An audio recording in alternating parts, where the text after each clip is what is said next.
अस्सलाम वालेकुम रहमतुल्लाहि व बरकातुहू। मैं यहाँ का मुतवल्ली दरगाह पीर बंगाले रहमतुल्लाह अलैह का सैयद अमजद हुसैन मुखातिब हूँ।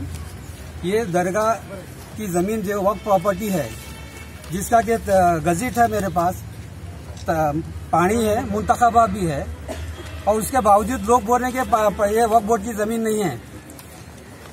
सर्वे नंबर 47 में ये मस्जिद और दरगाह यहाँ पे तामीर हुई है, और उसका बेंगलुरु से सीओ का जो स्टे ऑर्डर है कि इस पे जो है इंजेक्शन ऑर्डर के यहाँ पे कोई किस्म की जो है कंस्ट्रक्शन नहीं होना चाहिए। तो 24 तारीख के बाद से हम जो है कारपोरेशन में, जोनल कमिश्नर में, एसपी के पास, कंसल्ट पुलिस स्टेशन में गए, तो वहां पर जाने के बावजूद भी काम रुका नहीं और हमारी कोई सुनवाई नहीं हुई है। और इसके बावजूद जो सीओ साहब का इतना क्लियरली ऑर्डर है कि इसके जो पर कंस्ट्रक्शन नहीं होना, और बाद में जो है ये मस्जिद के अहाते की जगह है, जो कि 1997 में मस्जिद तामीर हुई। ये 1997 में मस्जिद जब तामीर हुई है, उसका ये कोर्ट से हम ऑर्डर असद अंसारी, एम रहीम और इनके साथी जो मिल के मस्जिद को जो बनने में जो है रुकावट डाले थे कि मस्जिद तामीर नहीं होना। उसके बाद हमने कोर्ट से ऑर्डर लेके मस्जिद तामीर किए। तामीर करने के बाद यहाँ पर जो है 150 बाय 150 फीट में ये उसका नक्शा है।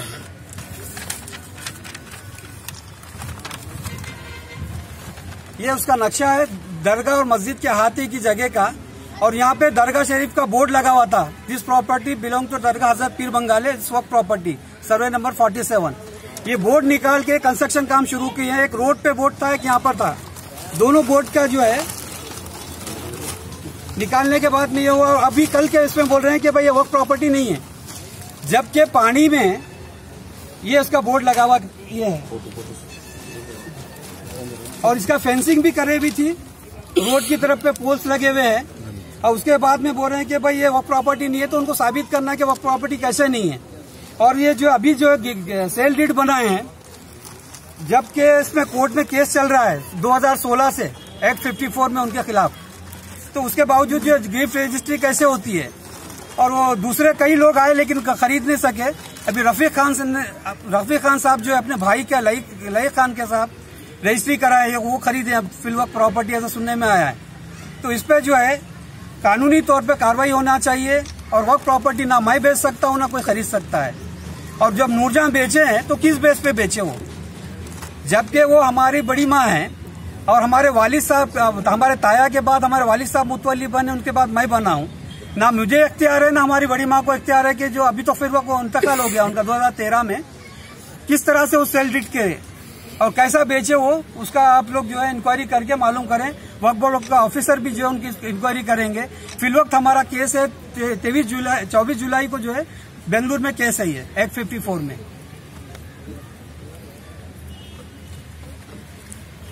तो आप सबसे जो है गुजारिश है कि इस मौजू पे जो सब मेरा साथ दें, हक का साथ दें, मेरा नहीं, जो भी जो है मुनासिब ये जो उसकी करके तहकीक करके उसका साथ दें। शुक्रिया।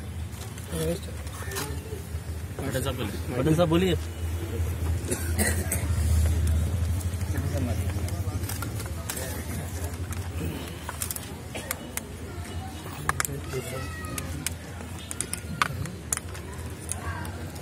जब अमजद साहब यहाँ के जो मुतवल्ली हैं, जब social democratic party of India की कमेटी से जब रुजू हुए, हम लोगों ने पेपर्स देखे। सबसे अहम और अजीब बात ये लगी कि 27 फरवरी 2018 को चीफ एग्जीक्यूटिव ऑफिसर वक्फ बोर्ड के जो हेड होते हैं कर्नाटक के औकाफ बोर्ड के, उनका क्लियर इंस्ट्रक्शन है, इंटरिम ऑर्डर है कि ये जमीन पे कोई किसी का भी एंक्रोचमेंट नहीं करना है, स्टेटस को मेंटेन करना है, क्योंकि ये जमीन विवादित है, कोर्ट में केस चल रहा है इसका। Social democratic party of India ना तो मुतवल्ली के साथ तरफ है, ना तो सामने वाली पार्टी के तरफ है, ना किसी के खिलाफ है। हमारा मौक़िफ़ ये है कि जो वक्फ प्रॉपर्टी होती है, क़यामत तक वो वक्फ प्रॉपर्टी रहती है। इसको बेचने की इख्तियारात ना मुतवल्ली साहब को होते हैं, ना मुतवल्ली साहब के खानदान वाले किसी खानदान के शख्स को हो सकते हैं, और कोई नहीं ले सकता। इवन स्टेट गवर्नमेंट और सेंट्रल गवर्नमेंट भी वक्फ की प्रॉपर्टी नहीं खरीद सकती, क्योंकि सुप्रीम कोर्ट 1998 का सुप्रीम कोर्ट के सीनियर जज का क्लियर जजमेंट है कि once a waqf property is always a waqf property. एक मर्तबा अगर कोई किसी ने वक्फ के लिए प्रॉपर्टी मुंतखब कर दी तो क़यामत तक वो वक्फ प्रॉपर्टी है, किसी भी लिहाज में किसी भी तरीके से कोई नहीं बेच सकता। मुतवल्ली साहब जो रहते हैं वो एक केयरटेकर है, ये ओनर नहीं हो सकते, ना ये बेच सकते ना कोई इसको खरीद सकते।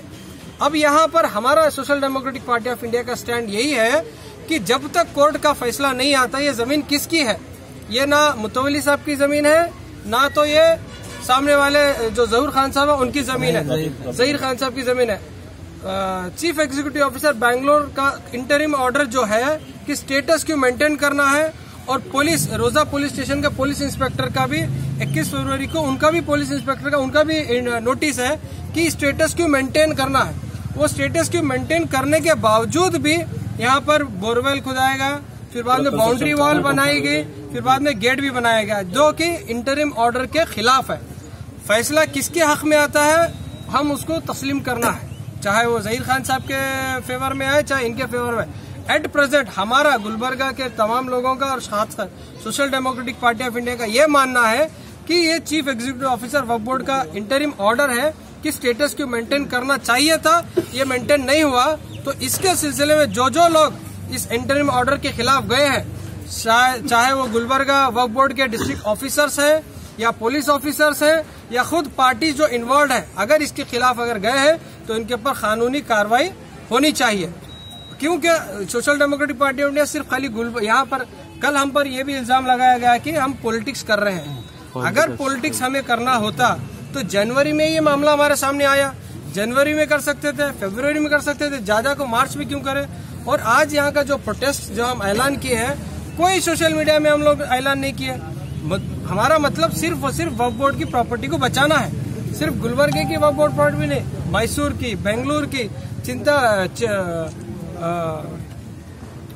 चन्नपटना में एक ईदगाह की जमीन स्टेट गवर्नमेंट इलीगली उसको एक्वायर करके वहाँ की कोर्ट डिस्ट्रिक्ट कोर्ट बनाने का वहाँ पर उनको दिए थे।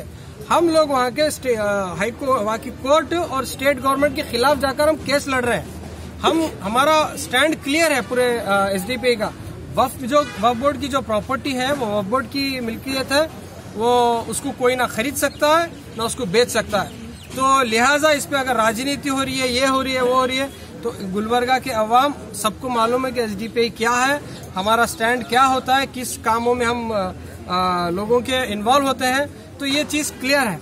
हम अभी भी यही स्टैंड कर रहे हैं, अगर कोर्ट का ऑर्डर किसी की भी फेवर में हो हम उसको एक्सेप्ट करते हैं, क्योंकि जो पेपर झूठ नहीं बोलते, जिसके पास जो पेपर्स है कोर्ट उसके हिसाब से फैसला करेगी और हम उसका फैसला मानना है। तो हमारा भी स्टैंड ये है। लेकिन इस जो इंटरिम ऑर्डर है चीफ एग्जीक्यूटिव ऑफिसर का आने के बावजूद भी जो इलीगल काम हुए हैं, जो डिस्ट्रिक्ट ऑफिसर्स की नेग्लिजेंसी हुई है, उनके ऊपर कार्रवाई हो, ये हमारा मुतालबा है।